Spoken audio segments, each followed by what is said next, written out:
14 Agustus 1945. Pukul 13.30. Ruang kerja Sultan Syahrir. Selamat siang pemirsa. Kita kembali lagi dalam program Berita Utama. Jepang telah menyerang berdasarkan kepada Sekutu karena penyerangan yang ada di kota Nagasaki dan Hiroshima yang dilakukan oleh Amerika Serikat. Apa benar yang mendengar barusan? Aku harus memberitahu kepada Bung Hatta dan Bung Karno akan hal ini. Setelah mendengar berita kekalahan Jepang, Sultan Syahrir segera pergi ke rumah Muhammad Hatta untuk memberitahukan berita ini.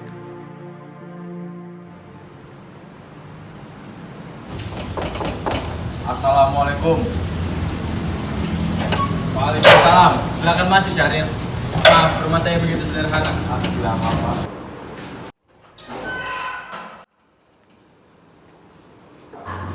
Bung Hatta, bagaimana soal kemerdekaan kita? Bukankah soal kemerdekaan sudah diserahkan kepada PPKI? Tetapi menurut saya, bukankah lebih baik kemerdekaan segera dilaksanakan tanpa melalui PPKI? Apa maksud Bung Syahrir berkata seperti itu? PPKI adalah buatan Jepang. Jika kita merdeka melalui PPKI, sekutu akan menganggap kita buatan Jepang. Sebaiknya kita segera memproklamasikan kemerdekaan atas nama bangsa Indonesia selagi kita masih di dalam masa vacuum of power. Vacuum of power? Saya dengar dari sebuah berita Jepang telah menyerah pada sekutu.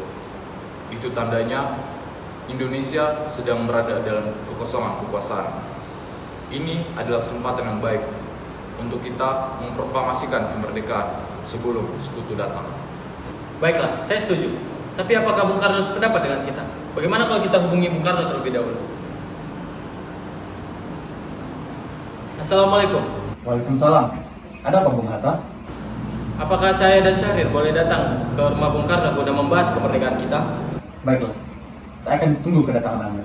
Baiklah, terima kasih. Assalamualaikum. Mari kita berangkat. Mari.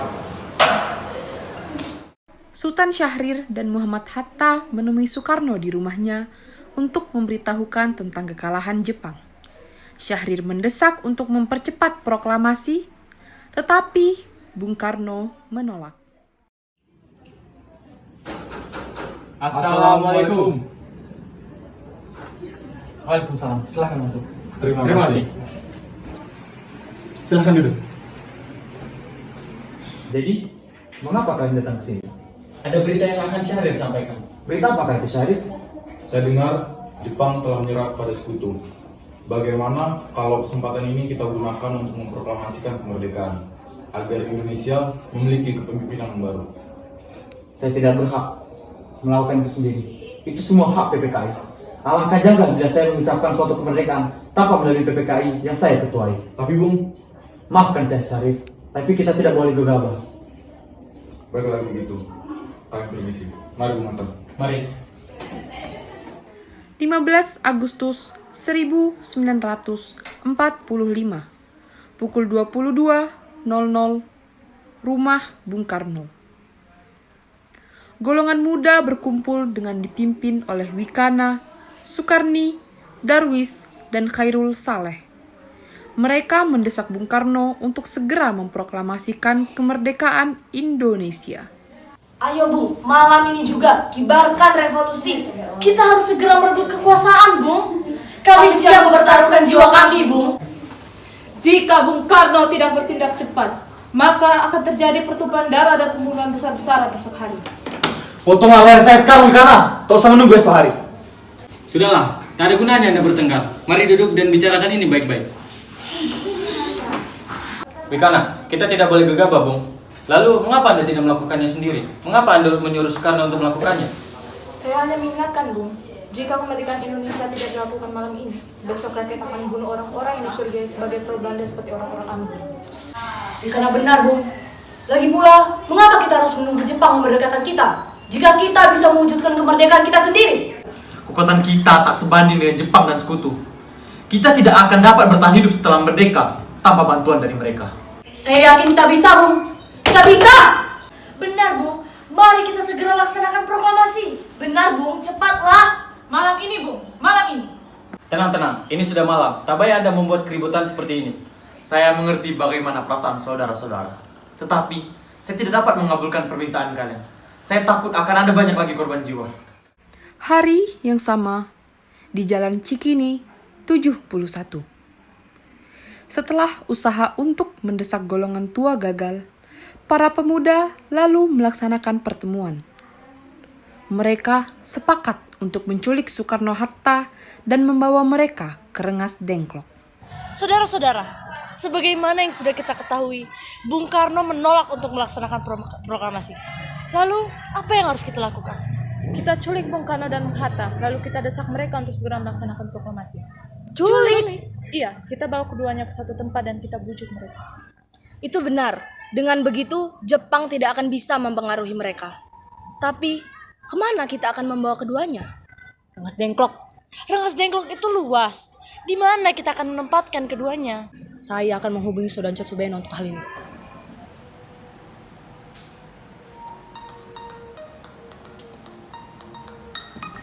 Assalamualaikum. Waalaikumsalam. Ada apa, Darwis? Kami akan menculik Bung Karno dan Bung Hatta untuk mendesak mereka agar segera melaksanakan proklamasi. Apa? Menculik mereka? Iya, dan kami sepakat untuk membawa mereka ke Rengas Dengklok. Bisakah kau memberikan kami keamanan dan mencarikan kami tempat untuk menyembunyikan Soekarno-Hatta? Tentu. Saya akan mengamankan kalian semua. Untuk rumah, kita pakai rumah Gio Kisong. Baiklah, terima kasih Subeno. Sama-sama. Subeno setuju. Dan kita akan ditempatkan di rumah Jiu Kisong. Kapan kita akan menculik Bung Karno dan Bung Hatta? Secepatnya besok subuh, Anda setuju? Pukul berapa lebih tepatnya? Pukul 4 bagaimana? Setuju. Esok hari, pada tanggal 16 Agustus 1945, pukul 4 subuh, rombongan pemuda menculik Bung Hatta untuk dibawa ke Rengas Dengklok tanpa sepengetahuan golongan tua. Assalamualaikum. Waalaikumsalam.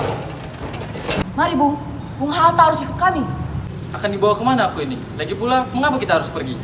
Rengas Dengklok, ini sudah menjadi keputusan para pemuda. Selain itu, rakyat akan segera menyerbu kota. Apa yang Anda bicarakan? Lagi pula, kita tidak akan bisa melawan mereka karena tentara Jepang di Jawa masih utuh. Ini sudah menjadi kesepakatan kami, Bung. Dan Anda harus tetap ikut kami ke Rengas Dengklok. Itu benar, Bung. Ini demi kebaikan Anda, Bung.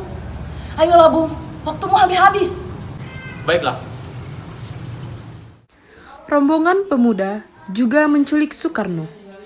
Soekarno bersedia ikut dengan rombongan pemuda ke Rengas Dengklok jika anak dan istrinya diajak pula. Bung Karno, Bung Karno.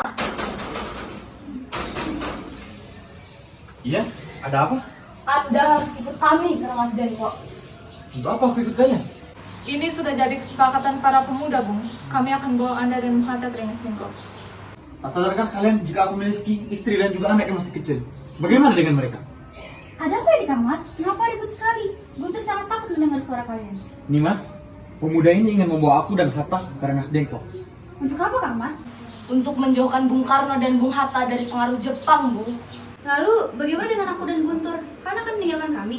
Benar, aku tidak ingin berpisah dengan istri dan anakku. Jika kalian ingin membawaku, maka kalian harus juga membawa mereka. Baiklah, Bung. Kami akan bawa Anda dan anak istri Anda, tapi kita harus pergi sekarang. Rombongan pemuda yang membawa Soekarno dan Hatta tiba di Rengas Dengklok. Bung Hatta telah sampai terlebih dahulu sebelum Bung Karno. Keduanya dibawa ke sebuah ruangan di dalam rumah Jiao Kisong. Sebenarnya apa mau kalian membawa aku kemari? Kami ingin Anda dan Bung Karno segera melaksanakan proklamasi, Bung. Bung Karno? Hatta? Mereka juga dari sini.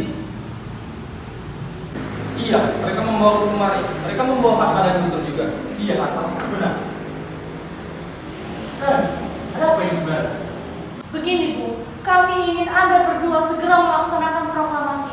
Saya dengar Jepang sudah menyerah dan ini adalah saat yang tepat buat kita untuk memproklamasikan kemerdekaan Indonesia, Bung. Mengapa kau begitu mudah percaya kabar itu, Karni? Jepang pasti akan memerdekakan kita, tapi bukan sekarang. Saya tidak setuju, Bu. Kami para pemuda ingin kemerdekaan atas jerih payah kami sendiri bukan karena hadiah dari Jepang. Benar, Bung. Jika kita merdeka atas hadiah dari Jepang, maka kita adalah bentukan Jepang. Kita bisa dijajah lagi, Bung.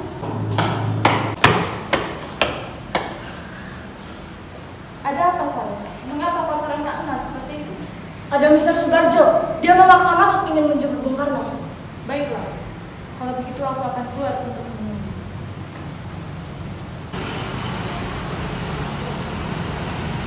Wikana, bisakah saya menemui Hatta dan Soekarno? Untuk apa Anda ingin bertemu dengan mereka? Rapat PPKI batal. Mereka tak ada, maka aku kesini ingin menjemput mereka.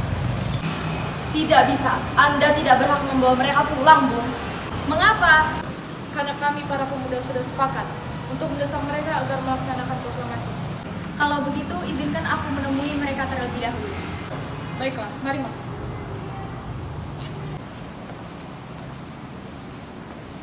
Ada apa, Subarjo? Rapat PPKI batal. Selain itu, saya ingin menyampaikan bahwa Jepang telah menyerah kepada Sekutu. Jadi berita tersebut benar apa adanya? Iya, benar, Bung. Bukankah saya dan Syahrir sudah memberitahukan Anda, Bung? Tapi saya belum percaya, Hatta. Baiklah. Kalau begitu, tunggu apa lagi? Mari kita memproklamasikan kemerdekaan kita. Benar, Bung. Iya, sebaiknya memang begitu, Bung. Baiklah, saya akan mengabulkan permintaan kalian. Bolehkah kami pulang? Yang telah buntut dari tadi sudah lelah. Benar, bolehkah saya membawa mereka semua, Wikana? Tidak. Saya berjanji akan menjaga mereka dengan taruhan nyawa saya. Apakah aku bisa memegang janjimu itu? Tentu saja. Baiklah kalau begitu. Terima kasih. Jakarta, 16 Agustus 1945. Pukul 24.00 dini hari. Soekarno mengantarkan anak dan istrinya pulang terlebih dahulu sebelum beliau merumuskan naskah proklamasi bersama para pemuda. Kita sudah sampai di rumah, Bung. Mari kita ke rumah Laksamana Maeda untuk membahas proklamasi. Baiklah, tapi sebentar. Saya ingin mengantarkan anak dan istri saya ke dalam rumah dulu sebentar ya. Silahkan.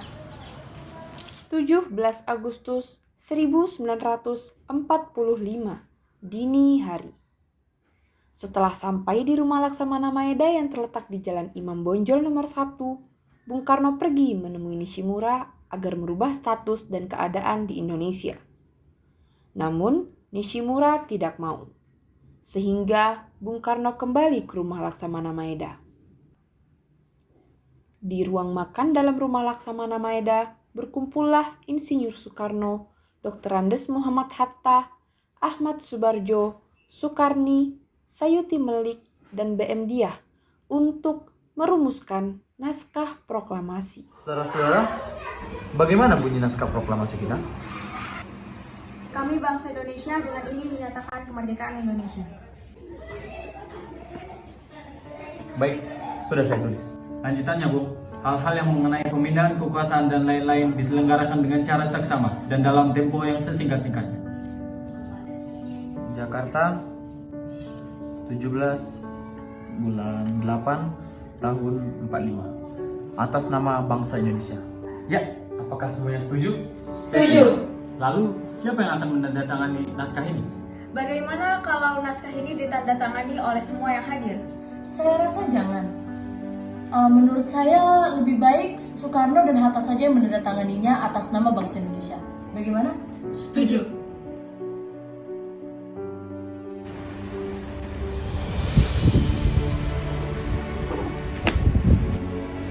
Sayuti, tolong kau ketikkan naskah ini. Siap, Bung. Jadi, kapan kita akan melaksanakan proklamasi? Menurut saya tanggal 17 adalah tanggal baik. Sebagaimana Al-Quran diturunkan pada tanggal 17 dan juga umat muslim sholat sebanyak 17 rakaat pada setiap hari. Jadi bagaimana kalau hari ini Jumat lagi tanggal 17 Agustus? Setuju, Bung. Lebih cepat, lebih baik. Pukul berapa tepatnya kita akan melaksanakan proklamasi? 10 tepat, bagaimana? Baiklah, saya akan menyuruh Fatmawati untuk menjadikan bendera. Tolong siapkan tiangnya. Baik, Bung. Tapi di mana kita akan melaksanakannya? Rumah Bung Karno. Setuju. Terima kasih.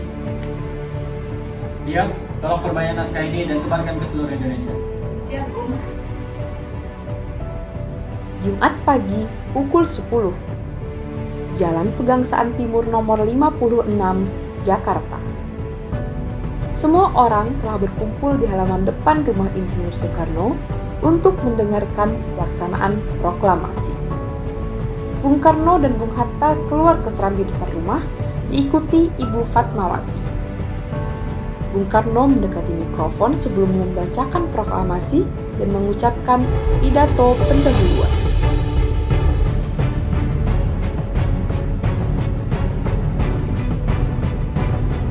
Saudara-saudara sekalian, saya telah meminta saudara-saudara hadir di sini untuk menyaksikan suatu peristiwa yang maha penting dalam sejarah bangsa kita. Berpuluh-puluh tahun kita, bangsa Indonesia, berjuang untuk kemerdekaan tanah air kita. Bahkan telah beratus-ratus tahun. Gelombang aksi kita untuk mencapai kemerdekaan itu ada naiknya dan ada juga turunnya. Tetapi jiwa kita tetap menuju ke arah cita-cita kita. Juga di zaman Jepang, usaha kita untuk mencapai kemerdekaan nasional tidak ada henti-hentinya. Di dalam zaman Jepang ini, tampaknya kita menyadarkan diri kepada mereka, tetapi pada hakikatnya kita tetap menyusun tenaga kita sendiri. Tapi kita percaya pada kekuatan kita sendiri. Sekarang tibalah saatnya kita benar-benar mengambil nasib bangsa, nasib tanah air kita dalam tangan kita sendiri. Hanya bangsa yang berani mengambil nasib dalam tangannya sendiri dapat berdiri dengan kuatnya. Maka kami tadi telah mengadakan musyawarah dengan pemuka-pemuka rakyat. Permusyawaratan itu telah sekata berpendapat bahwa sekarang datang waktunya untuk menyatakan kemerdekaan kita. Saudara-saudara, dengan ini kami menyatakan kebuatan tekad itu. Dengarkanlah proklamasi. Proklamasi. Kami, bangsa Indonesia, dengan ini menyatakan kemerdekaan Indonesia. Hal-hal yang mengenai pemindahan kekuasaan dan lain-lain diselenggarakan dengan cara seksama dan dalam tempo yang sesingkat-singkatnya. Jakarta, hari 17 bulan 8 tahun 45. Atas nama bangsa Indonesia, Soekarno-Hatta. Demikianlah saudara-saudara, kita sekarang telah merdeka. Tidak ada satu ikatan lagi yang mengikat tanah air dan bangsa kita. Mulai saat ini, kita menyusun negara kita, negara merdeka, negara Republik Indonesia Merdeka, kekal dan abadi. Insya Allah Tuhan memberkati kemerdekaan kita ini.